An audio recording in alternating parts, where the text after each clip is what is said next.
What do you imagine when you hear children and young teens? Do you picture sunshine and rainbows? Most of us do. But some of these innocents have a very, very dark side. So I'm here to bring you a top 4 list of history's youngest murderers. Number 4, Carl Newton Mahan. Carl was 6 when he killed his 8-year-old friend Cecil Van Hus over some scrap metal. It was May 18th, 1929 in Kentucky. Things were rough and the two were searching for anything to help their family with money. They started arguing over a large piece of scrap metal. Cecil then struck Carl in the head with the piece of metal. Carl took off running. Cecil gave chase. When Cecil reached Carl, Carl was at his home, had got his father's shotgun, and said, "I'm going to shoot you." And then he pulled the trigger. Carl was convicted of manslaughter, was sentenced originally to 15 years in reform school, but the judge later wrote a right of prohibition stating it was beyond his authority.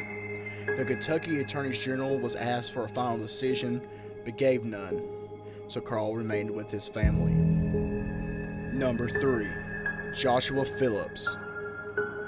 Josh was 14 when he killed 8-year-old Melissa Clifton. Melissa had been missing for about a week when Josh's mom discovered her body underneath his waterbed. She was cleaning his room, noticed it was wet, and started to investigate. Started removing some black tape when she found the young girl's body. Apparently what happened were they were out playing basketball. Melissa threw the ball at Josh. He hit it back, struck her in the eye, and her eye started to bleed. In fear of his overly abusive father, Josh then dragged Melissa back to his room, strangled her for 15 minutes with a phone cord, then struck her in the head with a baseball bat, and proceeded to stab her 11 times. Josh was convicted and sentenced to life without parole.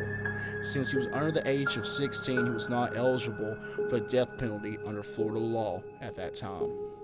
Number 2, John Venables and Robert Thompson. The boys were both 10 when they kidnapped, tortured, and killed 2-year-old James Bulger.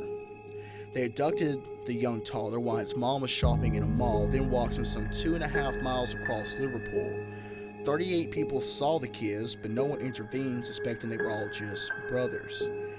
They made their way to a railway, where they then threw some blue modeling paint into James's left eye, started kicking and stomping him, throwing bricks and stones at him, putting batteries in his mouth, and finally hitting him in the head with a 22-pound fish plate. The iron bar alone gave him some 10 skull fractures, and a total of 42 injuries were reported. A sexual element was suspected, but never confirmed, and this was because his socks, shoes, pants, and underwear had been removed.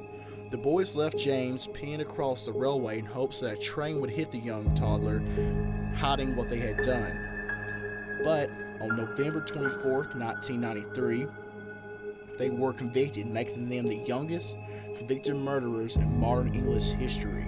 They were sentenced until the age of 18, where they were then released under new identities in 2001.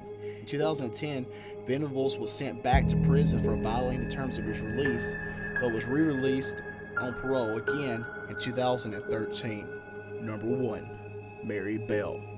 Mary was born to a 7-year-old prostitute and believed to have been forced into sexual acts as young as the age of 4. But at the age of 11 in 1968, she was convicted for killing 2 young boys, a 4-year-old Martin Brown and a 3-year-old Brian Howe.